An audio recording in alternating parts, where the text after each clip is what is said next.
لا مانع لحكمه ولا ناقض لقضائه والصلاة والسلام والتحية والإكرام على سيد أنبيائه وسند أوليائه وعلى آله وأصحابه وبارك وسلم. أما بعد فأعوذ بالله من الشيطان الرجيم. بسم اللہ الرحمن الرحیم. لیلۃ القدر خیر من الف شہر صدق اللہ مولانا العظیم. ببرکت ان اللہ وملائکتہ یصلون علی النبی یا ایہا الذین آمنوا صلوا علیہ وسلموا تسلیما. اللہم صلی علی سیدنا و مولانا محمد معدن الجود والکرم وعلی آلہ واصحابہ وبارک وسلم. حمد و صلات کے بعد خالق کائنات کی عطا سے فقط اس کی دی ہوئی توفیق سے اللہ تعالیٰ نے ایک مرتبہ پھر ماہ رمضان کی رونقیں اور اس ماہ رمضان کی عبادتوں کے لیے قوت و طاقت عطا فرمائی. ماہ رمضان کی رونقیں دیکھنا نصیب فرمایا. بالخصوص حفاظ کے لیے ماہ رمضان المبارک میں تراویح کی نماز میں قرآن مجید پڑھنا اور مقتدیوں کے لیے قرآن مجید سننے کی سعادت عطا فرمائی. یہ فقط میرے رب کی توفیق سے ممکن ہے. اور سچی بات یہ ہے کہ آج یعنی لیلۃ القدر میں 27ویں شب میں جو حفاظ قرآن مجید کی تلاوت کر رہے تھے تراویح کی نماز میں، انہیں سب سے زیادہ خوشی ہوتی ہے اور اس کی اور کوئی دوسری وجہ نہیں ہے. خوشی اس بات کی ہوتی ہے کہ اللہ نے اسے حافظ قرآن ہونے کی وجہ سے جو ذمہ داری دی تھی کما حق ہو اس نے ذمہ داری نبھائی. اور یہ بہت بڑی بات ہوتی ہے کسی حافظ قرآن کا مصلی سنانا. یہ یاد رکھیے، حافظ ہونا اور ہے، مصلی پہ آ کے تراویح سنانا اور ہے. یہ دونوں ایک نہیں ہے. ایسا نہیں ہے کہ ہر حافظ آ جائے اور تراویح سنا دے. یہاں آ کر ساری یادداشت دھوئے کی طرح اڑ جاتی ہے، ذہن خالی ہو جاتا ہے. تو یہ اللہ کی توفیق سے ممکن ہوتا ہے اور کچھ عادت پہ بھی منحصر ہے. تو اللہ تعالیٰ کی توفیق سے یہ ممکن ہوا کہ اس مسجد کے امام صاحب نے بھی قرآن مجید کی تلاوت کی اور خوب کی. مجھے تو اتنا موقع نہیں ملا ان کی قرات سننے کا، اس لیے کہ جب میں اپنی تراویح پڑھا کر یہاں آتا تو غالباً ایک آدھ رکعت ہی وتر کی نماز ہو رہی ہوتی تھی. تو لیکن بہرحال لوگوں نے بتایا کہ بڑی خوبصورت آواز ہے. گاہے بگاہے کچھ کلمات میں نے بھی سنے ہیں. اللہ تعالیٰ مزید ان کی آواز میں، ان کی یادداشت میں، خلوص میں، اعمال میں برکتیں عطا فرمائے. ماہ رمضان آہستہ آہستہ ہمارے درمیان سے رخصت ہو رہا ہے اور آج یہ شب قدر ہے جس میں ہم موجود ہیں. اور شب قدر کو کئی طرح سے نسبت ہے فضیلت کے اعتبار سے. شب قدر کی ایک نسبت تو یہ ہے کہ یہ شب قدر ماہ رمضان میں ہے. تو ماہ رمضان کی تو ایک ایک گھڑی برکتوں والی ہے. جیسے کہ میرے آقا صلی اللہ علیہ وآلہ وسلم نے ارشاد فرمایا کہ ماہ رمضان المبارک کے مہینے میں، ابن عباس اس کو روایت کرتے ہیں، آپ نے فرمایا ماہ رمضان میں روزانہ افطار کے وقت اللہ 10 لاکھ ایسے بندوں کو دوزخ سے آزاد کر کے جنت میں داخل فرماتا ہے جن پر دوزخ واجب ہو چکا ہوتا ہے. روزانہ 10 لاکھ ایسے بندوں کو دوزخ سے آزاد فرماتا ہے جن پر دوزخ واجب ہو چکا ہوتا ہے. اور جب جمعے کا دن آتا ہے تو جمعے کے دن ایک ایک گھڑی میں اللہ 10 لاکھ ایسے بندوں کو دوزخ سے آزاد فرماتا اور جنت میں داخل فرماتا ہے جن پر دوزخ واجب ہو چکا ہوتا ہے. ماہ رمضان کے جمعہ میں. اب تو جمعہ نہیں آئے گا نا، وہ تو جمعۃ الوداع تو گزر گیا. تو جمعے جو قدر کرنے والے ہیں وہ کرنے والے ہیں، کسی نے رہنا نہیں ہے. بہت سے ایسے آپ کے جاننے میں بھی ہوں گے، پچھلے سال ہمارے ساتھ تھے، اب ہمارے ساتھ نہیں ہے. لوگ بھی تیزی سے گزر رہے ہیں، زمانہ بھی تیزی سے گزر رہا ہے. عقل مند بندہ وہی ہے جو اپنے سامنے آنے والے وقت کو کیش کر لے، ورنہ یہ وقت جو ہے نا یہ برف کی طرح ہے، برف کی طرح ہے. جس نے استعمال کر لیا اس نے کر لیا، ورنہ اس نے پگھلنا ہی ہے. ایسے ہی چھوڑ دیا، استعمال نہ کیا کہ چلو آج نہیں کل استعمال کریں گے، کل نہ وہ آپ کی ہوگی نہ کسی اور کی ہوگی. برف تو برف ہے نا. ہو رہی ہے عمر مثل برف کم، چپکے چپکے رفتہ رفتہ دم بدم. سانس ہے ایک رہبرے ملک عدم، دفعتن یک بارگی جائے گی تھم. ایک دن مرنا ہے آخر موت ہے، کر لے جو کرنا ہے آخر موت ہے. تو وہ لوگ غافل ہوتے ہیں جو اس طرح کے مبارک ایام کو، مبارک گھڑیوں کو غفلتوں میں، شاپنگ سینٹروں میں، ہوٹلوں میں ادھر ادھر گزار دیتے ہیں. یہ رات کسی کو معلوم نہیں ہے کہ آئندہ اسے ملے گی یا نہیں ملے گی. لہذا یہ رات آ گئی تو اب اس رات میں خوب محنت کیجیے. تو شب قدر کی ایک فضیلت تو یہ ہے کہ یہ ماہ رمضان میں ہے. اور شب قدر کی دوسری فضیلت یہ ہے کہ اس شب میں قرآن اترا ہے. انا انزلناہ فی لیلۃ القدر، بے شک ہم نے اس قرآن کو لیلۃ القدر میں اتارا. تو قرآن عظمت والا ہے، تو جس رات یہ قرآن اترا تو قرآن کی عظمت سے یہ رات بھی عظیم ہو گئی. یہ دو فضیلت ہے، دو اس کی عظمت ہے. ایک تو ماہ رمضان میں ہے اور دوسرا اس رات میں قرآن اترا ہے. ایک تیسری فضیلت بھی ہمارے لیے ہے، خاص فضیلت ہے، اوروں کے لیے نہیں ہمارے لیے، کہ ملک خدا داد، ملک پاکستان جب دنیا کے نقشے میں ایک آزاد ریاست اور اسلامی ریاست کے نام سے ابھرا، وہ بھی شب قدر ہی تھی. 27 رمضان المبارک لیلۃ القدر ہی وہ وقت ہے جب 14 اگست کے دن اللہ تعالیٰ نے مسلمانوں کو ایک پاک وطن دیا، آزادی کے سانس لینے کے لیے، آزادی کے ساتھ سانس لینے کے لیے بطور اسلام کا قلعہ ہمیں دیا. یہ اسلام کا قلعہ ہے، اب حکمرانوں کی ذمہ داری ہے کہ اس قلعے کی کیسے حفاظت کرتے ہیں. تو ہمارے لیے بھی ایک خوشی کی بات ہوئی نا کہ اس رات قرآن کا نزول بھی ہے. اور یہ کوئی بھی کام جو ہے نا اتفاقاً نہیں ہوتا ہے، یہ التزاماً ہے. اللہ کو مسلمانوں کے لیے ایک الگ ریاست عطا کرنی تھی، تو اللہ نے الگ ریاست عطا کرنے کے لیے لیلۃ القدر کا انتخاب فرمایا. اسی رات ایک الگ ریاست ہمیں عطا کی گئی، وہ پاک سرزمین عطا کیا گیا جہاں ہم آزادی کے ساتھ عبادت کر سکتے ہیں، اور یہی نیتیں تھیں. تو یہ بھی ایک فضیلت ہے نا ہمارے لیے. اور یہ بتانا بھی ہے ہمارے بچوں کو کہ اگست کی تو 14 تاریخ تھی، لیکن اسلامی کون سی تاریخ تھی؟ اسلامی تاریخ یہ ہے کہ وہ رمضان کا مہینہ تھا اور 27 تاریخ تھی، لیلۃ القدر تھی. پھر 3 دن کے بعد محمد علی جناح صاحب نے عید الاضحیٰ عید الفطر کی نماز ادا کی، اور مولانا نورانی شاہ احمد نورانی رحمہ اللہ کے والد شاہ عبد العلیم میرٹھی، جو اعلیٰ حضرت رحمۃ اللہ علیہ کے خلیفہ ہیں، ان کے پیچھے مسجد قصابان صدر میں نماز پڑھی. عید الفطر کی قائد اعظم محمد علی جناح رحمہ اللہ نے نماز پڑھی. شاہ احمد نورانی رحمہ اللہ کے والد گرامی شاہ عبد العلیم میرٹھی رحمہ اللہ کے پیچھے مسجد قصابان میں، وہ مسجد آج بھی ہے صدر میں، آپ گوگل میں بھی تلاش کریں گے تو آپ کو آرام سے وہ مسجد مل جائے گی، بڑی تاریخی مسجد ہے. اور جمعہ کی نماز پڑھی آرام باغ مسجد میں.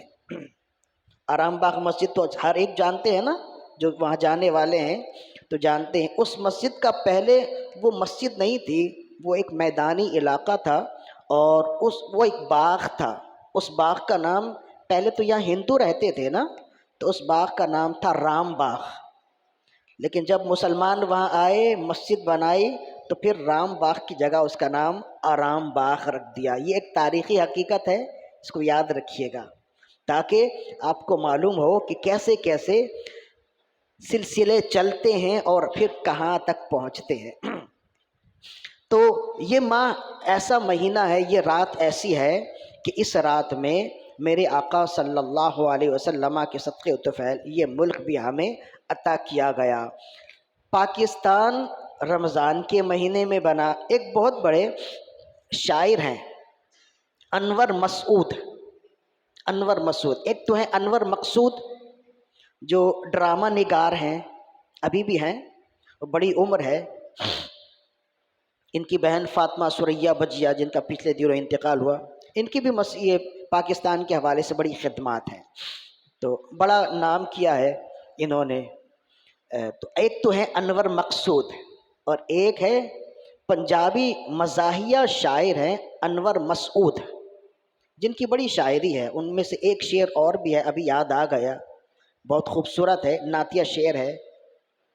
ان کا نام لبوں پہ آئے میٹھا میٹھا منہ ہو جائے، ان کا نام لبوں پہ آئے میٹھا میٹھا منہ ہو جائے، ان کے بول بہاروں جیسے اور اصحاب ستاروں جیسے، ان کے جیسا اور نہ کوئی، ان کی یاد میں لکڑی روئی، جب وہ سیر کو جایا کرتے سر پہ بادل سایا کرتے، جب وہ سیر کو جایا کرتے سر پہ بادل سایا کرتے، ان کا نام لبوں پہ آئے میٹھا میٹھا منہ ہو جائے۔ صلو علی الحبیب، اللہم صلی علی سیدنا و مولانا محمد معدن الجود والکرم وعلی آلہ و اصحابہ وبارک وسلم۔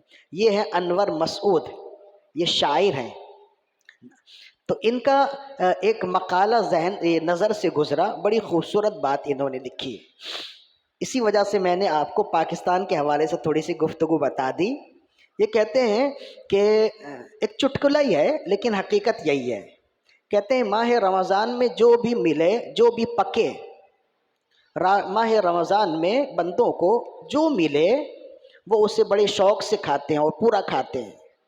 ہمارے حکمران بھی پاکستان کو اسی وجہ سے کھا رہے ہیں کہ یہ ماہ رمضان میں آیا ہے، ماہ رمضان میں ملا ہے، اس لیے کہ یہ ہے نا روزے داروں کے سامنے ماہ رمضان میں جو آ جائے وہ شوق سے کھا لیتے ہیں۔ تو ہمارے حکمران بھی پاکستان کو اسی وجہ سے شوق سے کھا رہے ہیں کہ یہ بھی ماہ رمضان میں ہی ملا ہے۔ تو بہرحال یہ تو ان کا اپنا طریقہ ہے، ہمیں ان سے لینا نہیں ہے کچھ اور نہ ہی ہم سے انہیں دینا ہے۔ ہم تو اللہ کی یاد کے لیے اور اللہ کے رسول کی یاد کے لیے بیٹھے ہیں، اور اللہ کے رسول کی بارگاہ میں درود و سلام پڑھنے کے لیے بیٹھے ہیں۔ اس ملک کو، صحیح بات یہ ہے کہ اس ملک کو نہ نواز شریف کی ضرورت ہے اور نہ ہی شہباز شریف کی ضرورت ہے، اس ملک کو درود شریف کی ضرورت ہے، اس لیے کہ اس ملک کے تمام عاشقان رسول مریم نواز کے شیدائی نہیں ہیں، غریب نواز کے شیدائی ہیں۔ صلو علی الحبیب، اللہم صلی علی سیدنا و مولانا محمد معدن الجود والکرم وعلی آلہ و اصحابہ وبارک وسلم، صلاۃ و سلام علیک یا رسول اللہ صلی اللہ علیہ وآلہ وسلم۔ یہ جو رات ہے نا، اس رات کو کہتے ہیں لیلۃ القدر، اور اللہ نے فرمایا کہ لیلۃ القدر خیر من الف شہر، لیلۃ القدر 1000 شہر سے افضل ہے۔ اب شہر کے دو معنی ہیں، شہر کا ایک معنی تو ہے جیسے شہر ہوتے ہیں، آبادی، شہر کراچی، شہر اسلام آباد، شہر لاہور، شہر حیدرآباد، اس کو بھی تو شہر کہتے ہیں نا، آپ کس شہر کے رہنے والے؟ تو ہم کراچی شہر کے رہنے والے۔ تو عربی میں آبادی کو، محلے کو بھی شہر کہتے ہیں، جیسے ہم کہتے ہیں آبادی کو شہر۔ تو اس لحاظ سے لیلۃ القدر خیر من الف شہر کا معنی ہوگا کہ لیلۃ القدر 1000 شہروں سے افضل ہے، 1000 شہروں سے افضل ہے۔ پھر اس کی تفسیر علماء نے کی، بالخصوص امام قرطبی نے بہت خوبصورت بات لکھی جو جاننے کی ہے اور اسے یاد رکھنے کی ہے، بھولنے والی بات نہیں ہے، غور سے سنیے گا اور یاد رکھیے گا۔ امام قرطبی فرماتے ہیں کہ روئے زمین میں 4 ایسے احباب گزرے، بادشاہان وقت گزرے ہیں جنہیں سب سے بڑی بادشاہت عطا کی گئی ہے۔ 4 ایسے گزرے۔ سب سے پہلے بادشاہ جنہیں زمین کے شرق سے غرب تک بادشاہت عطا کی گئی وہ ہیں اللہ کے نبی حضرت سلیمان علیہ السلام، انہیں مشرق سے مغرب تک بادشاہت دی گئی۔ دوسرے ہیں حضرت ذوالقرنین جن کا ذکر قرآن مجید میں ہے، اور محقق علماء کے نزدیک بعضوں نے کہا کہ یہ نبی ہیں، لیکن محقق علماء فرماتے ہیں یہ غیر نبی ہیں، نبی نہیں ہے، اللہ کے ولی ہیں، نیک شخص تھے۔ انہیں کسی بزرگ نے بتا دیا تھا کہ جہاں 2 سمندر کا پانی ایک جگہ ملتا ہے وہ جگہ تلاش کرو، اس جگہ سے پانی پی لو، وہ پانی آب حیات ہے۔ تو ہر شخص کو زندہ رہنے کی خواہش ہوتی ہے نا، ہمیشہ زندہ رہے، تو یہ بادشاہ بھی تھے تو اپنا لشکر لے کر چلے اور جہاں سے گزرتے وہ بستی فتح کرتے چلے جاتے، حتیٰ کہ انہوں نے زمین کا وہ کنارہ دیکھ لیا جہاں سورج غروب ہوتا ہے۔ حتیٰ اذا بلغ مغرب الشمس وجدہا تغرب فی عین حمیۃ، یہاں تک کہ وہ اس جگہ پہنچ گئے جہاں انہوں نے دیکھا کہ سورج ایک دلدلی مٹی میں ڈوب رہا ہے، غروب ہو رہا ہے۔ سورج تو اصل میں غروب ہوتا ہی نہیں ہے نا، وہ تو ہماری آنکھوں میں غروب ہوتا ہے نا۔ کبھی آپ سمندر کنارے سورج کو غروب ہوتا دیکھیں تو آپ کو ایسا لگے گا سورج سمندر میں غروب ہو رہا ہے، ایسا تو نہیں ہوتا نا۔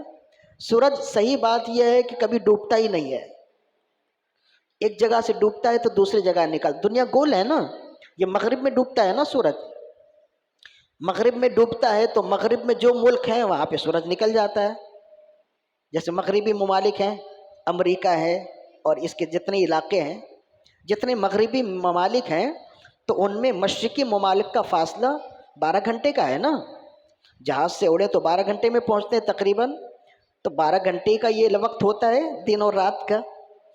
تو یہاں سورج غروب ہوتا ہے تو مغربی ملکوں میں سورج نکل جاتا ہے۔ جب بھی وہاں کے رہنے والے ہم انہیں فون کریں کہ کیا وقت ہو رہا ہے، ابھی تو یہاں پہ دوپہر کا 1 بج رہا ہے، وہ کہتے ہیں یہاں تو رات کے 1 بج رہے ہیں، ایسے ہی ہوتا ہے نا۔ تو سورج کبھی غروب ہوتا نہیں ہے، ایک طرف غروب ہوتا ہے تو دوسری طرف نکلتا ہے۔ یہ ہم اپنے علاقے کے لحاظ سے کہتے ہیں، اپنے شہر کے لحاظ سے، اپنی زمین کے لحاظ سے کہتے ہیں کہ یہاں سورج غروب ہو گیا، یہاں سورج نکل گیا، ابھی سورج غروب ہونے میں اتنا وقت ہے۔ یہ فقط ہمارے اندازے ہیں، ورنہ حقیقت میں ایک طرف سے نکلتا ہے تو دوسری طرف سورج غروب ہوتا ہے، دوسری طرف سے غروب ہوتا ہے تو تیسری طرف نکلتا ہے۔ تو سکندر ذوالقرنین رحمہ اللہ، انہوں نے سفر کیا آب حیات کی تلاش میں، پہنچ گئے اتنی دور کہ اب اس کے بعد زمین نہیں ہے۔ زمین کا کنارہ ہے نا، اوسلو میں ایک جگہ ہے، اوسلو میں، اور دوسری جگہ پرتگال میں ہے، وہاں جا کر لوگ کہتے ہیں یہ زمین کا کنارہ ہے، اس کے بعد پانی ہی پانی، اس کے علاوہ اور کچھ بھی نہیں ہے۔ لوگ جاتے ہیں، اب تو سوشل میڈیا میں بہت سارے لوگ جاتے ہیں تو تصویریں یا ویڈیوز بنا کر شیئر کرتے ہیں کہ یہ زمین کا کنارہ ہے۔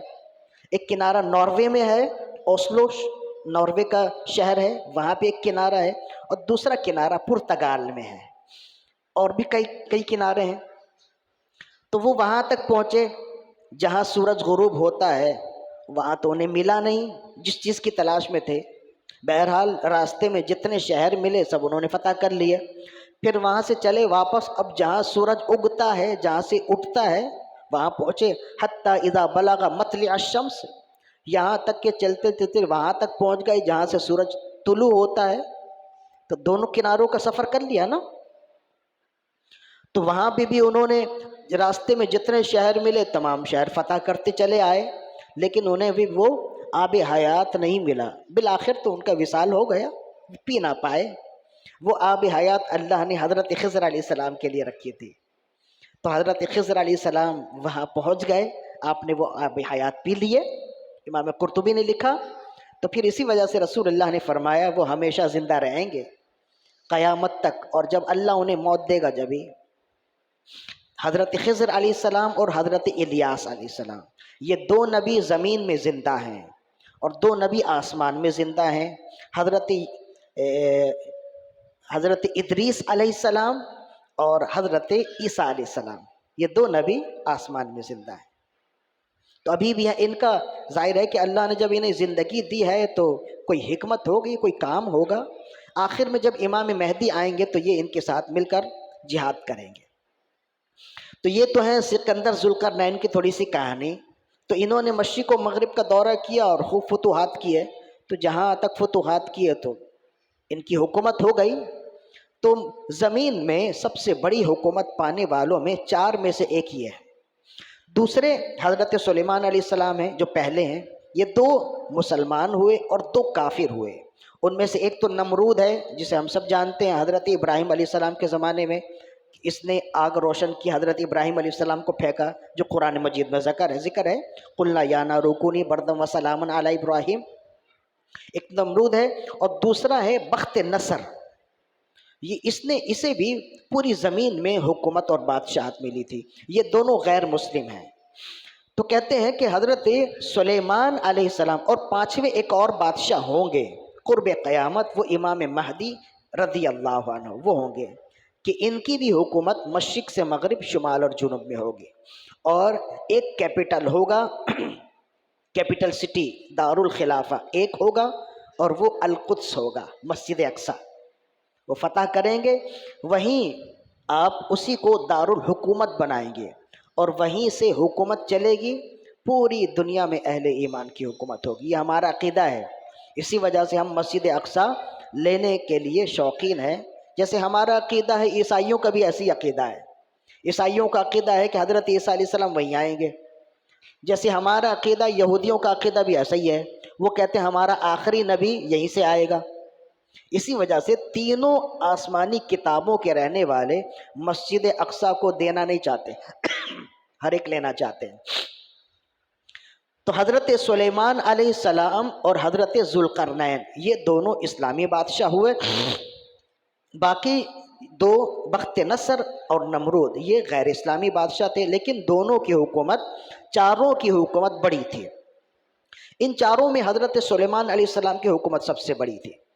اس کی وجہ یہ ہے کہ آپ بادشاہ بھی رہے اور ساتھ ساتھ اللہ کے نبی بھی رہے، نبی زادے۔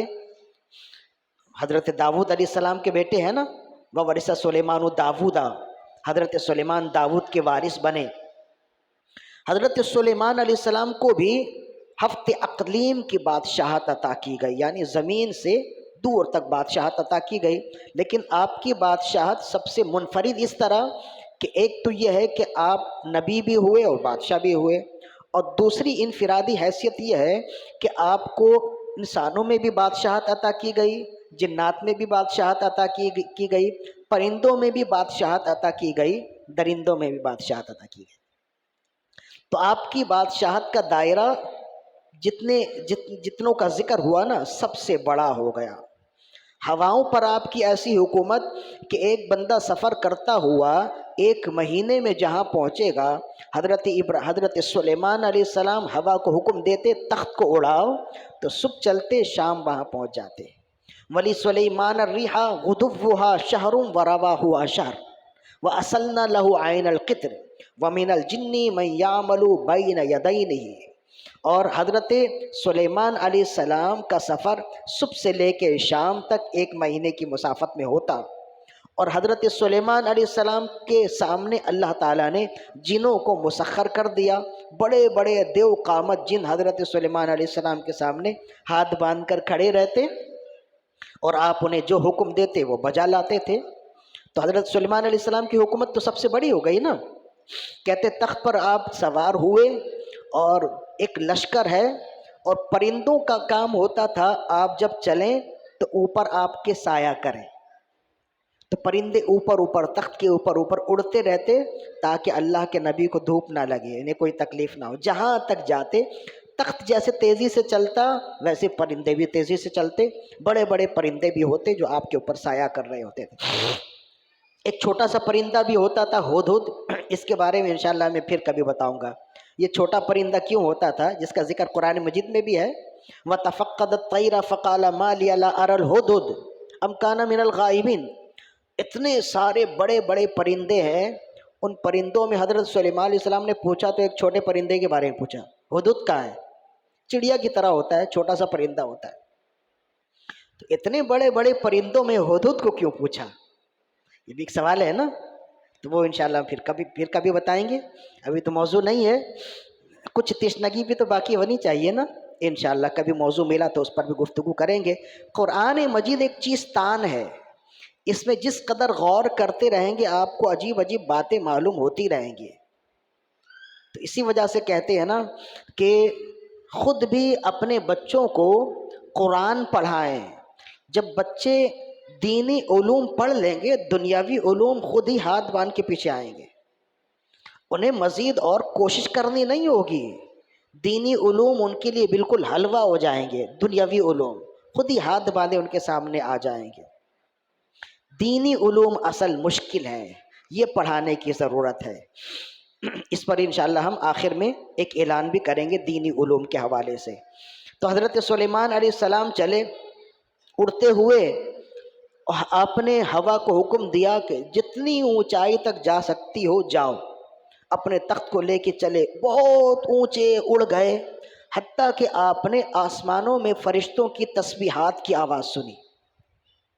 بہت بڑا کمال تھا، فرشتے آسمان میں جو تسبیح پڑھ رہے، یہ آسمان نہیں ہے جو ہمارے سامنے، یہ بادل ہے۔ کبھی آپ جہاز میں گئے ہو تو آپ دیکھیں گے جہاز جو چلتے ہیں نا، یہ بادلوں کے اوپر چلتے ہیں، نیچے بھی یہ روئی کے گولے کی طرح یہ بادل نظر آتے ہیں، یہ بادل ہیں، آسمان ان بادلوں سے بہت اوپر ہے، 500 سال کی بلندی ہے، مسافت ہے زمین سے آسمان تک۔ تو وہاں تک پہنچے، وہاں فرشتوں کی آواز سنی، اللہ کی تسبیح بیان کی، پھر اپنے تخت کو حکم دیا اب نیچے چلو۔ نیچے چلے تو بالکل سمندر کے پانی کے ساتھ تخت لگتا ہوا اڑنے لگا، تو آپ نے مچھلیوں کی زبان سے تسبیح، اللہ کی تسبیح کی آواز سنی، اللہ کی حمد و ثنا کی، فوراً تخت سے اترے، سجدہ کیا اور عرض کرنے لگے مولا میرا کمال نہیں، سب تیری عطا ہے۔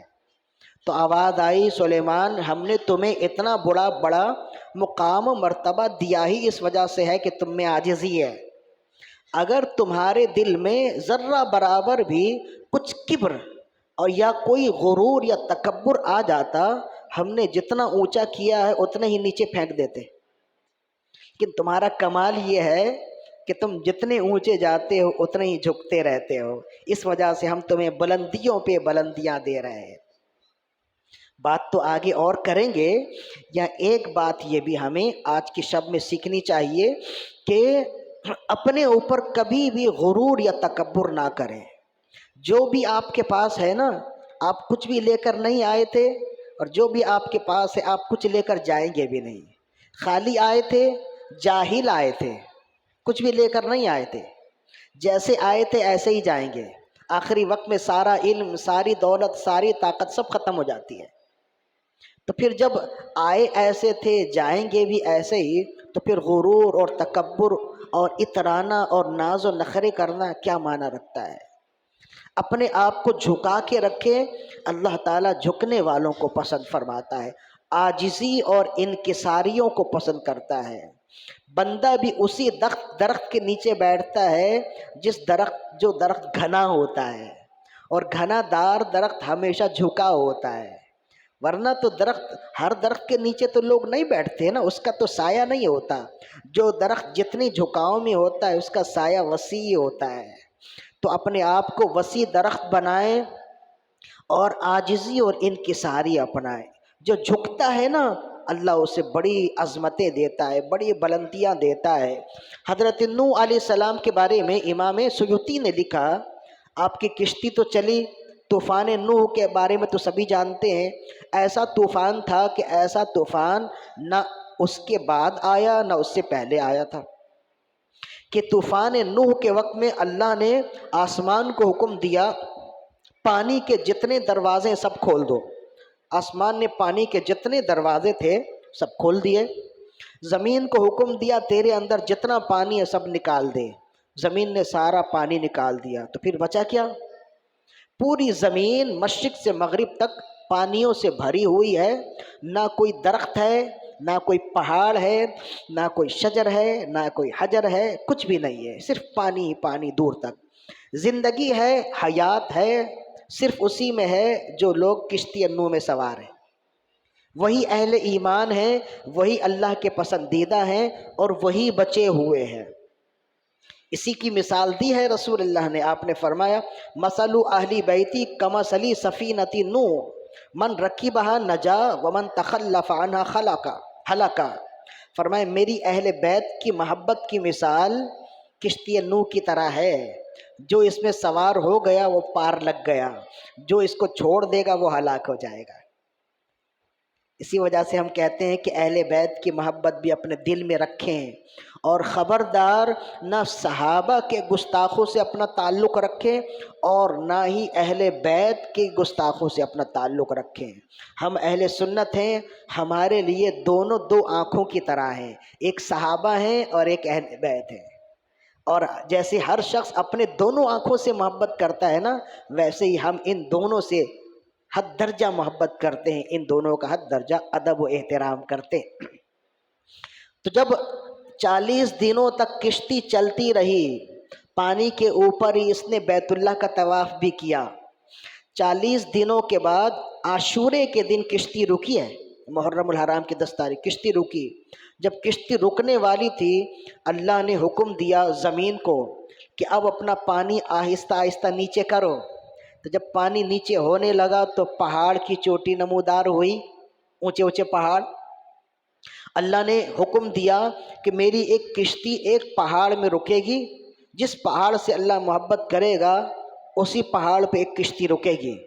تو ظاہر ہے کہ ایک تاریخی بات تھی، اور اتنی بڑی بات کہ اللہ کسی پہاڑ کو یہ عزت دے کہ اس پہاڑ پر پوری زندگی رکے، پورا ایمان رکے، پوری انسانیت رکے، کتنی بڑی بات تھی۔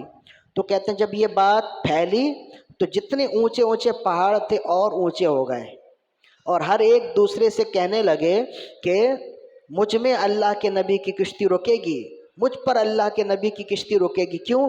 میں بہت اونچا ہوں، میں بہت بڑا ہوں، میں بہت خوبصورت ہوں، میں بہت زیادہ تابناک ہوں۔ ہر پہاڑ دوسرے پہاڑ پر غرور کر رہا تھا، تکبر کر رہا تھا۔ ایک چھوٹا سا پہاڑ تھا، جودی پہاڑ، کوہ طور کے قریبی ہے جودی پہاڑ، اردن کے علاقے میں ہی ہے۔ تو کہتے ہیں کہ جودی پہاڑ یہ چھوٹا سا تھا، یہ کہنے لگا کہاں میں، کہاں میری اوقات، لیکن اگر اللہ چاہے تو مجھ جیسے چھوٹے اور گمنام کو بھی نام دے دے۔ میں تو یہ نہیں کہتا کہ میں بہت بڑا ہوں تو رب اپنے نبی کی کشتی مجھی پہ اتارے گا، لیکن میں تو عاجزی کرتا ہوں، رب اگر چاہے تو چھوٹے کو بھی بڑا کر دے، رب اگر چاہے تو بڑے کو چھوٹا کر دے، یہ فقط رب کے فضل سے ہوگا۔ اب کشتی چلی، اللہ کے نبی نوح علیہ السلام پر وحی کی گئی کہ کسی دوسرے پہاڑ پر کشتی نہ روکے، اگر رکے گی تو جودی پہاڑ پہ رکے گی۔ تو وہ کشتی چلی اور پھر جودی پہاڑ پر آ کر وہ کشتی رکی، اور اس کی وجہ سے آج کے دن تک جودی پہاڑ کا نام قرآن مجید میں آ گیا۔ اب جب تک لوگ تلاوت کریں گے اسے بھی تلاوت کریں گے، جب تک لوگ ذکر کریں گے اس کا بھی ذکر کریں گے، قیامت تک تلاوت بھی ہوتی رہے گی، جودی پہاڑ کا نام بھی آتا رہے گا۔ تو اسے اتنا بڑا مقام کیسے ملا؟ عاجزی اور انکساری کی وجہ سے۔ جھکے رہیے، جھکے رہنے میں ہی بھلائی ہے۔ عاجزی میں نہ اپنی طاقت پہ ناز کیجیے، نہ اپنی دولت پہ ناز کیجیے، نہ اپنے تعلق پہ ناز کیجیے۔ ہم نے ایک جھٹکے میں آسمان سے زمین پہ آتے ہوئے لوگوں کو دیکھا ہے، ساری چیزیں ایک جھٹکے میں دھری کی دھری رہ جاتی ہیں، سب کچھ ختم ہو جاتا ہے۔ تو اللہ سے ہمیشہ عفو مانگیے، عافیت مانگیے، اور اس سے رب کی بارگاہ میں عاجزی کیجیے، رب کے بندوں کے لیے عاجزی کیجیے۔ کیا ہم نے یہ دیکھا نہیں ہے کہ رسول اللہ صلی اللہ علیہ وسلم کس قدر عاجزی فرمایا کرتے تھے؟ ہم بھول گئے، اس قدر اکڑنے والے ہو گئے۔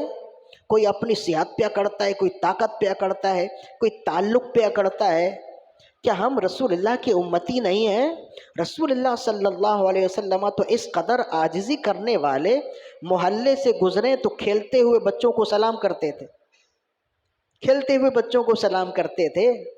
اس قدر عاجزی کرنے والے 10 سال کے بچے حضرت انس بن مالک فرماتے ہیں میں رسول اللہ کی بارگاہ میں 10 سال تک خدمت کرتا رہا، لیکن آج تک رسول اللہ نے مجھے ڈانٹا نہیں، آج تک یہ نہیں فرمائے تم نے یہ کام کیوں نہ کیا اور تم یہ کام کیوں نہیں کر رہے۔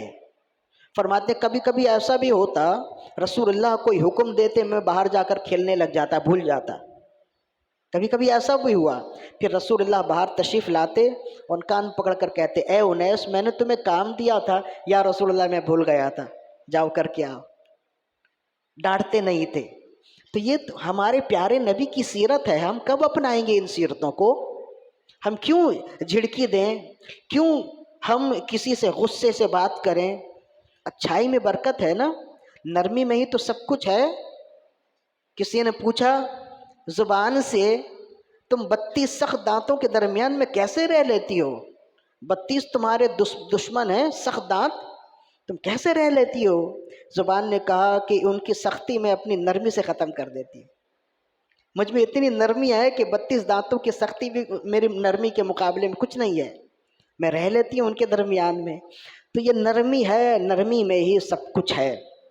تو حضرت سلیمان علیہ السلام کی بات چل رہی تھی نا، تو حضرت سلیمان علیہ السلام نے عاجزی کی تو ان کو اتنا بڑا مقام و مرتبہ ملا۔ بہرحال وہ اللہ کے نبی ہیں، ان کی ذات کے لیے عاجزی اور انکساری لازم ہے، جز ہے، ان کی نبوت کا جز ہے۔ تو کہتے ہیں کہ حضرت سلیمان علیہ السلام کی بادشاہت میں، ملکیت میں 500 شہر تھے، اور ذوالقرنین کی بادشاہت میں 500 شہر تھے، تو دونوں ملا کر کتنے ہو گئے؟ 1000 شہر ہو گئے۔ اب ایک شہر میں رہنے والے لوگ لاکھوں ہوتے ہیں، صرف شہر کراچی میں 2.5 کروڑ تو پہلے لوگ تھے، اب نہ جانے کتنے ہیں، یہ تو 10 سال پہلے کا تخمینہ ہے۔ تو اس زمانے میں اتنے بڑے بڑے شہر تو نہیں ہوتے تھے، لیکن بہرحال آبادیاں تو تھی نا۔ تو ایک شہر میں کتنے لوگ ہوتے ہیں اللہ ہی جانے۔ تو یہ دونوں بادشاہان وقت، ایک کی ملکیت میں 500 شہر تھے، دوسرے کی ملکیت میں 500 شہر تھے۔ جب میرے آقا صلی اللہ علیہ وآلہ وسلم اس دنیا میں تشریف لائے تو اللہ تعالیٰ نے اپنے حبیب پر مہربانی فرماتے ہوئے، بالخصوص اپنے حبیب کی امت پر مہربانی فرماتے ہوئے ارشاد فرمایا لیلۃ القدر خیر من الف شہر۔ حضرت سلیمان علیہ السلام کی ملکیت میں 500 شہر، حضرت ذوالقرنین کی ملکیت میں 500 شہر، 1000 شہر، اور 1000 شہر میں عبادت کرنے والے لوگ۔ اے حبیب تمہاری امت کے لیے میں 1 رات دیتا ہوں، یہ 1 رات 1000 شہر سے افضل ہے، یعنی جو اس 1 رات میں عبادت کرے گا 1000 شہر میں رہنے والے لوگوں کی عبادت سے افضل ہے۔ یہ وہ تفسیر ہے جو اب تک گمنام ہے، وہ ہم نے یہی تفسیر بیان کر دی تاکہ جو گمنام تفسیر ہے اس تفسیر میں کچھ جان آ جائے اور معلوم ہو جائے۔ اس کی ایک تفسیر یہ بھی ہے کہ اس سے مراد 1000 شہر ہیں۔ تو کتنی بڑی رب کی رحمت ہے ہمارے لیے، کتنی بڑی سہولت ہے ہمارے لیے کہ ہمارے لیے زیادہ عبادت کرنا نہیں ہے، بس ہم اس رات میں عبادت کر لیں تو اللہ ہم سے راضی ہو جاتا ہے۔ باقی فرائض اور واجبات تو بہرحال وہ تو ہے ہی ہیں۔ اور پھر اس رات میں رب کی فضیلت ایسی ہے، رب کی عطا اس امت پر ایسی ہے کہ فرمایا تنزل الملائکۃ والروح، اس رات ملائکہ اور روح الامین آتے ہیں، ملائکہ اور روح الامین آتے ہیں، ملاقات کرتے ہیں۔ علماء نے فرمایا کہ سب سے ملاقات کرتے ہیں ملائکہ اور روح الامین۔ علامہ ساوی نے لکھا اور دیگر محدثین نے لکھا اس قدر کثرت سے ملائکہ آتے ہیں، زمین کے جتنے ذرے ہیں ان ذروں سے زیادہ ملائکہ آتے ہیں لیلۃ القدر میں، ہم سے ملنے کے لیے آتے ہیں، ہمیں دیکھنے کے لیے آتے ہیں۔ امام رازی نے یہاں لکھا کہ تنزل الملائکۃ والروح باذن ربہم سے معلوم ہوا کہ یہ ملائکہ رب کی اجازت سے آتے ہیں، اور اجازت دینے کے لیے اجازت لینا ضروری ہے. اجازت لینا ضروری ہے نا. تو امام راضی فرماتے ہیں گویا ملائکہ پورے سال ہم سے ملنے کے خواہش مند ہیں لیکن انہیں اجازت نہیں ملتی. وہ ہر بار کہتے ہیں مولا ہم ملنا چاہتے ہیں ہمیں اجازت دے دے، ہم انہیں دیکھنا چاہتے ہیں ہمیں اجازت دے دے، لیکن اللہ انہیں اجازت نہیں دیتا. لیلۃ القدر آئے تو پھر اللہ فرماتا اب تم جماعت در جماعت زمین میں اتر جاؤ اور میرے خاص بندوں سے ملو. تو فرماتے ہیں فرشتوں کا پورے سال ہماری ملاقات کے لیے انتظار کرنا یہ بڑا پر لطف عقیدہ ہے اور پر لطف احساس ہے کہ ہم میں وہ ہے کہ فرشتے ہم سے ملنا چاہتے ہیں. ایک سوال اور بھی ذہن میں آتا ہے، ایک عرصے تک یہ سوال ذہن میں گردش کرتا رہا، فرشتے ہم سے کیوں ملنا چاہتے ہیں؟ ہم میں کیا ہے؟ عبادت؟ وہ ہم سے بڑھ کے عبادت کرنے والے. وہ تو ایسے ہیں کہ کوئی سجدے میں کھڑا ہے تو ہمیشہ سجدے میں، کوئی قیام میں تو ہمیشہ قیام میں، کوئی رکوع میں تو ہمیشہ رکوع میں، کوئی تسبیح تو ہمیشہ تسبیح. تو ہم میں کیا ہے جو وہ ہمیں دیکھنے کے لیے آتا ہے؟ جو ہمیں دیکھنے کے لیے آتے ہیں، ہم سے ملنے کے لیے آتے ہیں. کسی میں کوئی خاص بات ہوتی ہے تو کوئی ملنے جاتا ہے نا بھائی. ہمیں کچھ تو ہے. کافر یہ سمجھتا ہے کہ دھرم میں کچھ ہے، ہندو یہ سمجھتا ہے کہ صنم میں کچھ ہے. ہر ایک اپنے ذوم فاسد میں فدا ہے. ہم تو یہی کہتے ہیں کہ ہم میں کچھ ہے، ہمیں کچھ تو ہے جو فرشتے دیکھنے کے لیے آتے ہیں، ملنے کے لیے آتے ہیں. کیا دیکھنے آتے ہیں؟ ہماری عبادت تو ایسی نہیں ہے. تو پھر فرشتے کیوں کر دیکھنے آتے ہیں؟ ایک عرصہ تک یہ سوال ذہن میں چلتا رہا. علامہ راضی رحمہ اللہ نے تفسیر کبیر میں اس کا جواب دیا.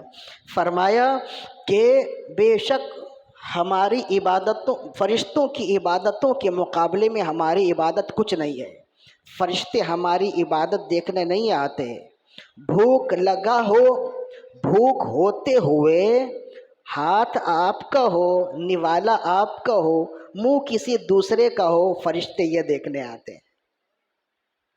فرشتے تمہارا ایثار دیکھنے آتے ہیں، تمہارا ایک دوسرے کے ساتھ اظہار ہمدردی دیکھنے آتے ہیں کہ ایک بندہ خود بھوک اور پیاس کی شدت میں ہے، دوسرے مسلمان کے بھوک اور پیاس کو سمجھتا ہے اور وہ اپنی پیاس اور بھوک اس کے لیے قربان کر دیتا ہے. تو فرمایا یہ وہ جذبہ ہے جو فرشتوں میں نہیں ہے. فرشتے کھاتے پیتے نہیں ہیں. بات سمجھ آ رہی ہے؟ بہت غور سے دیکھ رہے ہیں ماشاءاللہ، بڑے اچھے لگ رہے ہیں آپ. اللہ آپ کو مزید اور برکتیں دے. تو فرشتے یہ دیکھنے آتے ہیں. فرشتے تو کھاتے پیتے نہیں ہیں نا، یا کھاتے پی کچھ بھی نہیں کھاتے، ان کا کھانا پینا تسبیح ہے. تو فرمایا کہ بھوک کی وجہ سے، پیاس کی شدت میں جب بندہ خود نہیں کھاتا دوسرے کو کھلاتا ہے، بھوک رہتے ہوئے ہاتھ اس کا ہوتا ہے، نوالا اس کا ہوتا ہے، منہ کسی اور کا ہوتا ہے، تو فرشتے یہ اظہار اور یہ اظہار ہمدردی اور اظہار ایثار دیکھنے کے لیے زمین میں آتے ہیں. یہ وہ کام ہے جو فرشتے دیکھنے آتے ہیں. کتنے لوگ ہیں جو یہ کام کر رہے ہیں؟ بتائیں. ہمیں معاف کیجیے گا، بات اکثریت کی ہو رہی ہے. اگر آپ کو بات ایسی لگے تو آپ سمجھیے گا کہ ہم نے آپ کو نہیں کہا ہے. اصل میں اب ہم کھانے والے ہو گئے، کھلانے والے نہیں ہیں، جبکہ اسلام کا حسن کھلانا ہے. فرشتے جو عمل دیکھنے آتے، ہماری نماز دیکھنے نہیں آتے، دیکھیے ہم ان کی نماز ہماری نماز سے بہت اچھی ہے. نہ ذکر و اذکار دیکھنے آتے ہیں، یہ ایثار دیکھنے آتے ہیں، یہ خیر خواہی، جذبہ خیر خواہی دیکھنے آتے ہیں. تو جب فرشتے یہ دیکھنے آتے ہیں تو ہم میں کا ہر شخص خیر خواہ ہونا چاہیے نا. لیکن آج حال یہ ہے کہ ہم سوشل میڈیا پر دوستیاں نبھا رہے ہیں، اپنا بھائی بھوکا اور پیاسا ہے ہمیں معلوم نہیں ہے. سوشل میڈیا پہ بیٹھے ہوئے دبئی کے دوست سے پوچھ رہے ہیں آج آپ نے کھانا کھایا، دوسرے کمرے میں بیمار باپ لیٹا ہوا ہے، اس سے پوچھنے کی توفیق نہیں ہے کہ آپ نے دوا لی ہے. یہ ہے ہمارا حال. من حیث القوم ہم اس قدر اخلاقی گراوٹ کا شکار ہو گئے ہیں۔ فرشتے جو عمل دیکھنے آتے ہیں وہ عمل تو ہمارے پاس ہے ہی نہیں۔ کیا ہی اچھا ہو کہ اس رات ہر شخص یہ کوشش کرے، خوب خیر خواہی کرے، دوسروں کا خیال کرے، کم از کم اپنے خاندان والوں کا تو خیال کرے۔ ایک بھائی بڑا امیر و کبیر ہو گیا 4 بھائیوں میں سے، تو وہ خیال کیا کرے گا؟ وہ تو ان سے رشتہ ہی توڑ دیتا ہے، کہتا ہے یہ میرے لیول کے نہیں ہیں، یہ میرے اسٹیٹس کے نہیں ہیں، وہ گھر کہیں دوسری جگہ لے لیتا ہے، اور سالوں گزر جائے پھر وہ آتا نہیں ہے، اس کی چمکتی ہوئی گاڑی اورنگی کی پتلی پتلی گلیوں میں آتی نہیں ہے، پوچھتا بھی نہیں ہے وہ، تو یہ خیر خواہی ہے؟ کیا اللہ پوچھے گا نہیں؟ جب ایک بھائی اچھا کمانے والا ہے، ایک بھائی دولت مند ہے، تو سوال یہ ہے کہ اس کے 3 بھائی بھوکے پیاسے کیوں ہیں؟ اس نے ان کا ہاتھ کیوں نہ تھاما، کیوں نہ پکڑا، اسے نوکری کیوں نہ دی، اسے کچھ سہارا کیوں نہ دیا کہ وہ بھی آگے بڑھ جائے، وہ بھی اپنے بال بچوں کے لیے کچھ اچھا کما لے؟ تم دوسروں کے لیے سب کچھ کر رہے ہو، تمہارے اپنے بھائی سڑکوں پہ ہیں، ان کے لیے کیوں نہیں کر پا رہے؟ یہ وہ تلخ حقیقت ہے جو ہم دیکھتے ہیں، لوگ آ کر بتاتے ہیں، روتے ہیں، اشک بہاتے ہیں، لیکن ہم سوائے دعاؤں کے کچھ نہیں کر سکتے۔ تو یہ اخلاقی جذبہ کب آئے گا؟ یہ اس وقت آئے گا جب دنیاوی محبت دل سے نکلے گی، اللہ اس کے رسول کی سچی محبت آئے گی نا، تبھی یہ جذبات آئیں گے۔ آپ کی نماز یا آپ کی دعائیں دیکھنے فرشتے نہیں آتے، جو کام دیکھنے آتے ہیں وہ کام تو آپ کر ہی نہیں رہے، فرشتے تو ایسے ہی چلے جائیں گے پھر۔ تو یہ کام کیجئے، ماہ رمضان کے بعد عید آنے والا ہے، کہیں دوسری تیسری جگہ نہیں، اپنے خاندان میں دیکھو، بہت سے ایسے ہیں، ضروری نہیں ہے کہ آپ نے اپنے بچوں کے لیے ساری تیاری کر لی تو آپ کے بھائیوں نے کر لی ہوگی، آپ کی بہنوں نے کر لی ہوگی۔ بہنیں تو ایسی سیدھی سادی ہوتی ہیں، دعائیں دینے والی ہوتی ہیں، جب بھی فون کر کے پوچھو ٹھیک ہے، ہاں بھائی ٹھیک ہے سب کچھ، لیکن بعد میں معلوم ہو کہ ان کے گھر میں بھی افطار کے لیے مسئلہ ہے، سحری کے لیے مسئلہ ہے، بچوں کا کچھ بنا نہیں ہے تو کون کرے گا؟ باپ کے انتقال کے بعد بھائی ہی بہنوں کے لیے باپ کی جگہ ہوتے ہیں، تو یہ تو آپ نے ہی کرنا ہے، ہم نے ہی کرنا ہے نا۔ تو دوسروں کا نہ دیکھیں، کم از کم خاندان کا تو دیکھیں، اپنے خاندان کو تو سوچیں۔ بوڑھی ماں ہے، بوڑھا باپ ہے، جب تک کماتا رہا تمہیں کھلاتا رہا، اور جب اس کی کمر ٹیڑھی ہو گئی اور تم کمانے کھانے والے ہوئے تو اپنے لیے تم نے 10 جوڑے بنا لیے، بچوں کے لیے 10 جوڑے بنا لیے، ایک جوڑا باپ کے لیے نہ بنا سکے، ایک جوڑا ماں کے لیے نہ بنا سکے؟ تو جو شخص پورے سال ماں باپ کے لیے ایک جوڑا نہ بنا سکے، اب کیا کہیں اس کی نوکری کو، اس کی کمائی کو؟ اس کی کمائی تو منحوس ہو گئی نا، اس کی کمائی میں کوئی لذت نہ رہی کہ تم اپنے لیے تو سب کچھ کر سکے، والدین کے لیے کچھ نہ کر سکے۔ بچے کا ایک جوتا ٹوٹ جائے تو دوسرے دن جوتا آ جائے، باپ سالوں سے کہتا رہے بیٹے چشمے کا نمبر بدلنا ہے، تمہارے پاس پیسے نہ ہو، اسکول سے پرچی آ جائے بچے کو یہ سامان چاہیے تو دوسرے دن وہ سامان آ جائے، اماں اگر دوائی کے لیے پرچی لکھ کر دے دے، پرچی دے دے تو راستے میں وہ پرچی گم ہو جائے۔ ہمارا تو حال یہ ہے۔ تو یہ تلخ حقیقت ہے، اس کو سمجھیے خدا کے لیے۔ جو وقت والدین کا گزر رہا ہے وہ آپ کا بھی گزرے گا۔ سچی بات یہ ہے کہ اس دور کے والدین جس طرح زخم کھا رہے ہیں کوئی دوسرا شخص اس طرح زخم نہیں کھا رہا۔ اس دور کے والدین جس قدر مصائب میں ہیں، مسائل میں ہیں، دکھ میں ہیں، تکلیف میں ہیں، کہ زندگی لگا دی انہوں نے اولاد کی تربیت کے لیے، اچھی چیزوں کے لیے۔ ادھر بچے نے فون کیا یا جاتے ہوئے کام پہ جاتے ہوئے کہا بابا مجھے یہ چاہیے، دوسرے شام میں جب وہ آیا تو بچے کو دے دیا، اور پھر یہی بچہ جب جوان ہوتا ہے تو پھر کہتا تم نے میرے لیے کیا کیا؟ ادھر باپ کی دوائی کے لیے پیسے اس کے پاس نہیں ہیں، اور خوب بچوں کے لیے ہوٹل بازیوں کے لیے پیسے موجود ہیں اس کے پاس۔ تو یہ ساری چیزیں معنی رکھتی ہیں، یہ ساری چیزیں رب کی بارگاہ میں پیش ہوں گی تو تم اپنے رب کو کیا جواب دو گے؟ تو پھر جب بندہ اپنے گھر سے نکلے تو اڑوس پڑوس میں بھی دیکھے نا، اصل بندہ وہی ہوتا ہے جو ضروری نہیں ہے کہ آپ کے پاس سب کچھ ہو گیا تو دوسرے کے پاس بھی ہو گیا. اصل بندہ وہ ہوتا ہے جو دوسرے کا دیکھے. ورنہ اپنا اپنا تو جانور بھی کرتے ہیں، جانور بھی اپنا اپنا کرتے ہیں. ہمیں انسان بنایا اس لیے کہ ہم دوسرے کا احساس کریں. اپنی عید من گئی تو عید نہیں منی. کبھی آپ دیکھیے یہ ایسا خوبصورت احساس ہے، خدا کی قسم اتنا خوبصورت احساس ہے کہ آپ کبھی عید کے دن یا عید سے پہلے کسی غریب کو لباس پہنائیں، اس کے گھر میں راشن ڈلوائیں، اس کے گھر میں عید کا سارا سامان ڈلوائیں، اور پھر عید کے دن اس کے بچوں کا چہرہ دیکھیں تو آپ کہیں گے کہ اس بار میری واقعی عید ہوئی ہے. یہ ایک ایسا احساس ہے جو اسی کو ہوگا جو یہ عمل کرنے والا ہوگا. بس میں اپنی گفتگو کو ختم کرتا ہوں. غالباً بیان ہوگا. اچھا بیان نہیں ہوگا، ختم کریں بس. اچھا اچھا، صلو علی الحبیب اللہم صلی علی سیدنا. تھوڑی دیر میں بیان ختم کرتے ہیں. ہاں 15 منٹ پہلے کر دیتے، وضو وغیرہ بنائیں گے نا. صحیح. بہت خوبصورت گفتگو ہے. گفتگو تو نہیں ہے، سچی بات یہ ہے کہ میں کوئی خاص موضوع لے کر آیا نہیں تھا، اس لیے کہ تراویح پڑھانے کے بعد بندہ پھر کسی کام کا نہیں رہتا ہے، پھر وہ چاہتا ہے بس تھوڑا آرام کر لے. تو جیسے آپ کے امام صاحب تراویح پڑھانے والے ہیں تو میں بھی الحمدللہ پوری تراویح خود ہی پڑھاتا ہوں. آخر کے 4 رکعت ایک سامع ہوتے ہیں ہمارے محلے کے، انہیں دیتا ہوں، ورنہ پوری. تو تھکاوٹ تو بہرحال ہوتی ہے. پھر ایک محفل اور مسجد کی وہ کر کے یہاں آیا. ایک بڑی خوبصورت بات ہے وہ میں آپ حضرات سے کرنا چاہتا ہوں.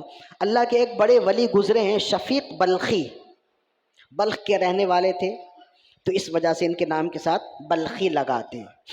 تو شفیق بلخی یہ حضرت حاتم اصم کے استاد ہیں اور بہت بڑے عالم بھی ہوئے ہیں، بڑی کتابیں ان کی ہیں. شفیق بلخی، ان کی ملاقات ہوئی حج کے موسم میں حضرت شیخ ابراہیم بن ادہم رحمہ اللہ سے. اب ابراہیم بن ادہم کون ہیں؟ یہ امام اعظم ابو حنیفہ رضی اللہ عنہ کے زبردست شاگرد ہیں اور خواجہ صاحب کے سلسلہ طریقت میں ان کا نام آتا ہے. خواجہ صاحب کے پیر و مرشد میں ان کا نام آتا ہے. بہت بڑا مقام ابراہیم بن ادہم رحمہ اللہ. شفیق بلخی بھی اللہ کے ولی ہیں لیکن ابراہیم بن ادہم کا مقام ان سے بہت بڑا ہے. تو حج کے موسم پہ تو ساری دنیا سے لوگ آتے ہیں تو ملاقات ہوتی رہتی ہے نا، تو ان کی بھی ملاقات ہو گئی. ایک گلاس پانی پلا دیجیے. ان کی ملاقات ہوئی، شفیق بلخی کی دست بوسی کی، سامنے بیٹھے تو ابراہیم بن ادہم رحمہ اللہ نے ان سے پوچھا کہ آپ اس راہ میں کیسے آئے؟ سب کچھ چھوڑ دیا، دنیا داری چھوڑ دی، اللہ کے ذکر و فکر میں لگ گئے، تو اس راہ میں کیسے آئے؟ کون سا عمل تھا، کون سی ایسی بات تھی جس کی وجہ سے آپ نے سب کچھ چھوڑ دیا اور اللہ کی راہ میں آ گئے؟ کوئی ایسا واقعہ زندگی میں ہو جاتا ہے جو واقعہ اس کے لیے ٹرننگ پوائنٹ بن جاتا ہے، پھر بندہ وہاں سے پھر دوسری طرف موو کر دیتا ہے. ایسا ہوتا ہے، ہر شخص کے ساتھ ہوتا ہے. تو حضرت شفیق بلخی رحمہ اللہ سے جب پوچھا ایسا کون سا واقعہ آپ کے ساتھ رونما ہوا جس کی وجہ سے آپ نے سب کچھ چھوڑ دیا، اللہ اللہ میں لگ گئے، اللہ والے بن گئے، آخرت کے لیے تیاری کرنے والے ہو گئے؟ کہنے لگے کہ میں ایک جگہ کسی کام سے سفر میں تھا تو اثناء سفر جنگل سے گزرتے ہوئے میں نے ایک پرندہ دیکھا جس کے دونوں پر ٹوٹے ہوئے تھے. وہ زمین پر ایک درخت کے نیچے ہی بیٹھا ہوا تھا، اڑنے کے قابل تو تھا نہیں کہ اس کے دونوں پر ٹوٹے ہوئے ہیں. تو شفیق بلخی کہنے لگے میں نے اپنے ساتھیوں سے کہا تم چلو آگے، میں پیچھے آ کر ملتا ہوں، تھوڑی دیر مجھے یہاں کام ہے، میں رکوں گا. سارے ساتھی چلے گئے.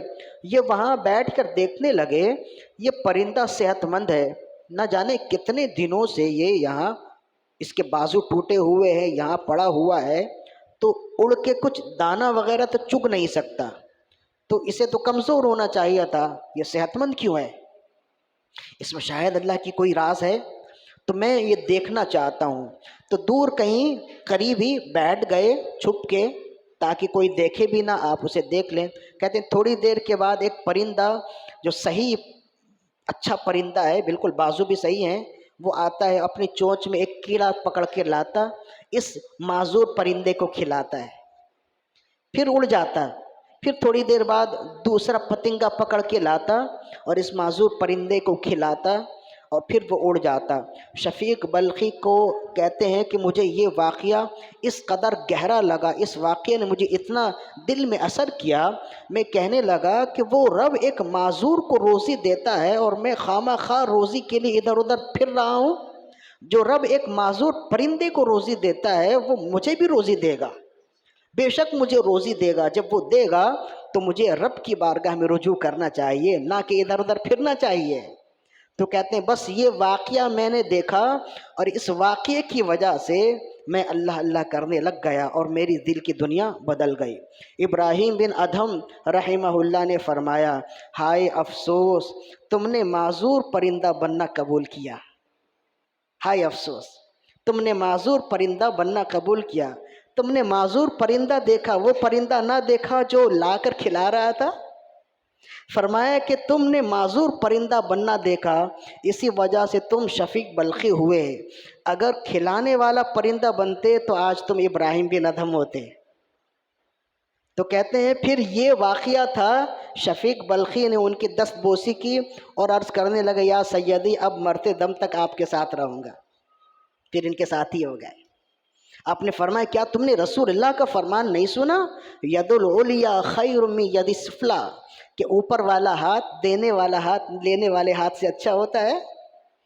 تو میں ابراہیم ادھم اس وجہ سے ہوں کہ میں کھلانے والا ہوں، میں کھلانے والا بنا، اور تم شفیق بلخی اس وجہ سے بنے کہ تم کھانے والے بنے تھے۔ تو جو کھلانے والا ہوتا ہے اس کا مقام و مرتبہ ایسے ہی بلند ہوتا ہے۔ تو ہمیشہ کوشش کیجئے کہ تنہا نہ کھائیں، کسی نہ کسی کو کھلائیں۔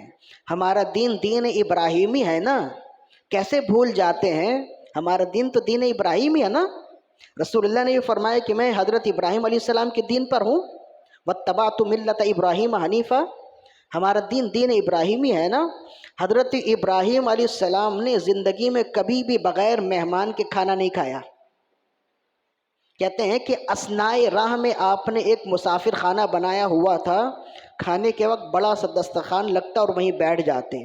جب تک مسافر نہ آ جائے آپ کھانا نہیں کھاتے۔ بلکہ شیخ عبد الوہاب شعرانی نے تنبیہ المخترین میں لکھا کہ کبھی ایسا ہوتا مہمان اگر نہ آتا تو اس کی تلاش میں 30 میل دور خود ہی چلے جاتے۔ کوئی مہمان مل جائے تو ہاتھ پکڑ کے لاتے، چلو آؤ کھلاؤ۔ تو ہم حضرت ابراہیم علیہ السلام کے ماننے والے اور خود ہی کھانے والے ہو گئے۔ کیا رسول اللہ کا فرمان ہم بھول گئے؟ کہ حضرت عبداللہ بن سلام فرماتے ہیں کہ جب میں نے رسول اللہ کو دیکھا تو سب سے پہلا جملہ رسول اللہ کا یہی تھا، ایھا الناس افشوا السلام واطعموا الطعام، اے لوگو سلام کیا کرو اور کھانا کھلاؤ۔ کہتے ہیں میری زندگی میں نے سب سے پہلے رسول اللہ کو یہ سنا، آپ فرما رہے تھے کھانا کھلاؤ۔ تو ہم یہ سمجھتے ہیں کہ اگر دوسرا کھا لے تو میرا گھٹ جائے گا، ایسا نہیں ہے۔ ہم جس دین کے ماننے والے ہیں، اس دین نے بچپن سے لے کے آخر تک ہمیں خیر خواہی ہی سکھائی ہے۔ میرا پیغام یہی ہے، یہی خیر خواہی کا جذبہ دیکھنے فرشتے آتے ہیں تو اپنے آپ میں خیر خواہی کیجئے تاکہ فرشتے آئیں تو آپ کو دیکھ کر خوش ہوں، کچھ لے کر جائیں اور ہو سکتا ہے کچھ دے کر جائیں۔ اللہ تعالیٰ سے دعا ہے کہ ہماری آج کی حاضری اپنی بارگاہ میں قبول و مقبول فرمائے۔ وما علینا الا البلاغ المبین۔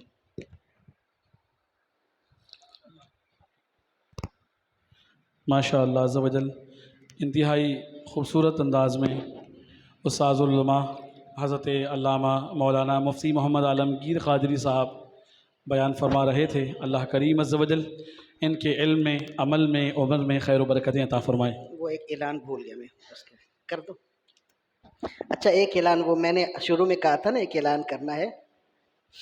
بہت سے ایسے ہیں اہل محبت ہیں، آپ بھی ہیں الحمدللہ، میں آپ سے محبت کرتا ہوں، آپ مجھ سے محبت کرتے ہیں۔ یہ میرا علاقہ ہے، یہ میرا محلہ ہے، میں نے 15 سال اسی علاقے میں گزار دیے۔ بہت سے ایسے ہیں جو مجھ سے پڑھنا چاہتے ہیں، تو جب تک اسباب نہیں تھے تو میں نے انکار کیا تھا۔ اب بحمد اللہ اس مسجد کے جمیع کمیٹی کے احباب نے ہمت کی ہے اور انہوں نے ارادہ کیا ہے کہ اس سال سے انشاءاللہ درس نظامیہ کی کلاس شروع ہوگی۔ شروع کے 2 درجے یہاں چلیں گے، درجہ اولا اور درجہ ثانیہ، اور یہ دونوں درجے عشاء کی نماز کے بعد 2 گھنٹے کے ہوں گے۔ اس میں پڑھائی ہوگی، کون سی پڑھائی ہوگی؟ عالم کی پڑھائی ہوگی۔ تنظیم المدارس کے نصاب کے مطابق کتابیں ہیں، اور امتحان بھی تنظیم المدارس کے نصاب کے مطابق اور انہی کے ادارے میں امتحان بھی ہوں گے۔ تنظیم المدارس تو جانتے ہیں نا، مفتی صاحب جو آئے تھے، مفتی منیب الرحمن صاحب، انہی کا ادارہ ہے، تو انہی کی زیر سرپرستی یہ ادارہ چلے گا۔ یہاں پہ کتابیں بھی وہی ہوں گی، امتحان بھی ویسے ہی ہوگا۔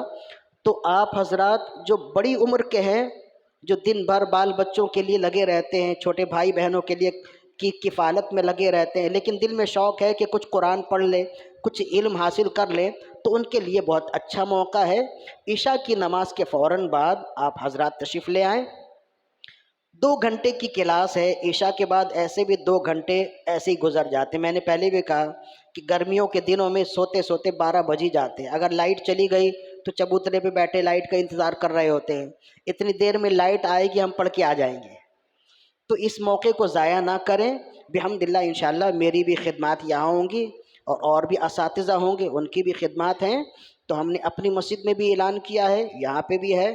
آپ 7 سال کے ہیں تب بھی آ جائیں، 60 سال کے ہیں تب بھی آ جائیں، 55 میں ہیں جب بھی آ جائیں، 55 میں ہیں جب بھی آ جائیں، انشاءاللہ یہاں پڑھانے کے لیے انتظام موجود ہے۔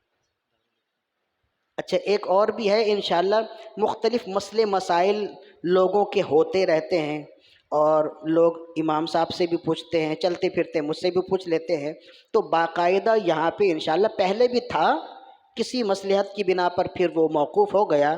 انشاءاللہ عید کے بعد سے جب نیا سال شروع ہوگا، نیا تعلیمی سال شروع ہوگا، تو جیسے کلاسیں بنیں گی ویسے ہی دارالفتاء کا بھی آغاز ہوگا انشاءاللہ۔ اب آپ کو مسئلے مسائل کے لیے دور کہیں جانے کی ضرورت نہیں ہوگی۔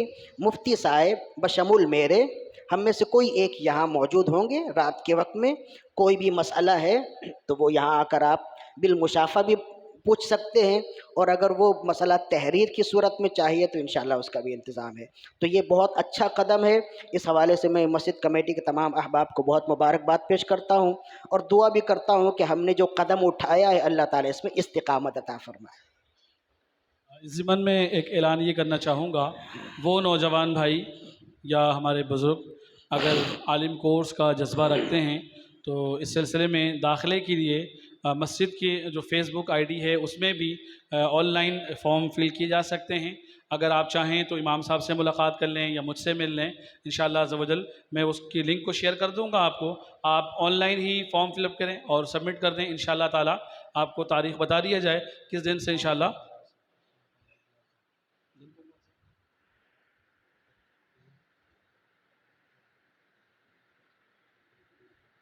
انشاءاللہ تعالیٰ۔ اس میں دیکھیں بہت ساری سہولتیں موجود ہیں۔ ایک تو پیر سے لے کر جمعہ تک یہ کلاس ہے، ہفتہ اور اتوار اس میں تعطیل ہے۔ ایک بات تو یہ ہو گئی۔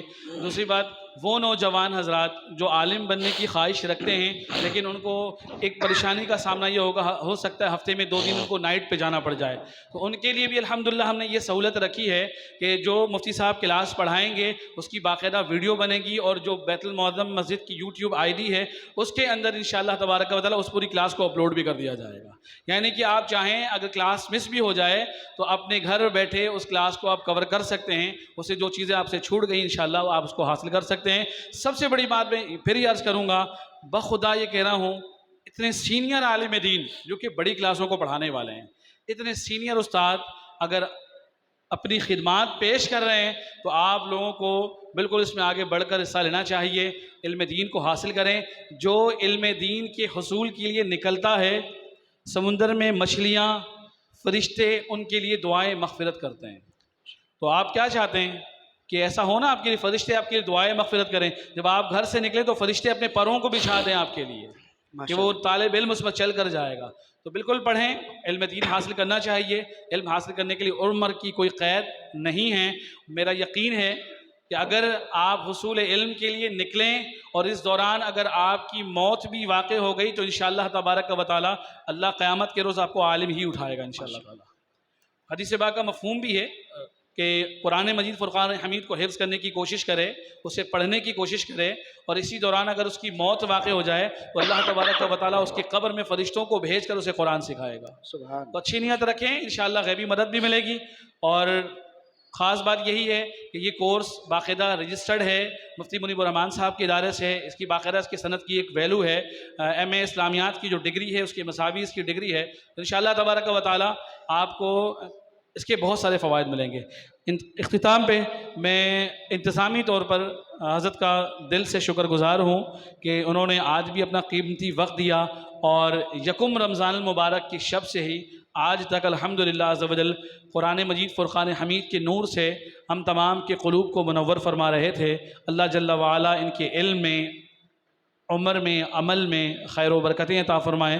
ایک حقیر سا تحفہ ہے، ان سے کہوں گا اسے قبول فرما دیے. سبحان اللہ کہہ دیجیے.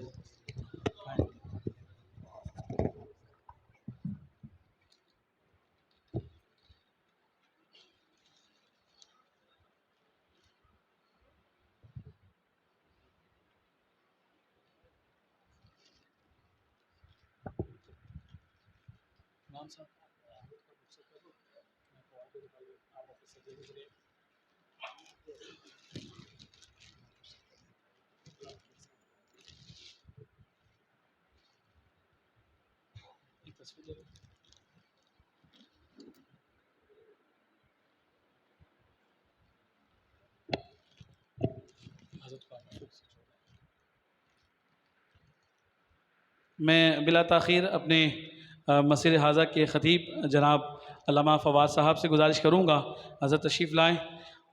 سبحان اللہ، ماشاء اللہ عز و جل. اللہ تعالیٰ ان کے علم میں، عمل میں، عمر میں خیر و برکتیں عطا فرمائیں. اور جس گرجداری کے ساتھ، جس جرأت و بہادری کے ساتھ ناموس رسالت صلی اللہ علیہ وآلہ وسلم جیسے مشن پر حضرت گفتگو فرماتے ہیں، الحمدللہ اللہ تبارک و تعالیٰ ان کو اس پر استقامت عطا فرمائے. کل کے رضا ہے خنجر خون خار برق بار، اعداء سے کہہ دو خیر منائے نہ شر کرے.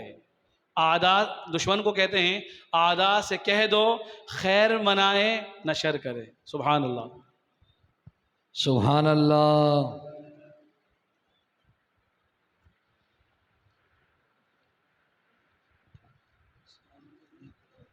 اب انشاءاللہ تعالیٰ انفرادی اعمال عبادات جو آپ ذکر و اذکار کرنا چاہیں، اور 10 منٹ ہے انشاءاللہ تعالیٰ. 10 منٹ کے بعد صلاۃ التسبیح کی نماز انشاءاللہ ہم سب ادا کریں گے. جو وہ حضرات جو اب تک اپنے گھروں میں موجود ہیں، فقط 10 منٹ آپ کے پاس موجود ہیں، جلد سے جلد مسجد میں تشریف لے آئیے. انشاءاللہ صلاۃ التسبیح کی نماز ادا کی جائے گی. صلاۃ التسبیح کے بعد انشاءاللہ دعائے ختم حزب البحر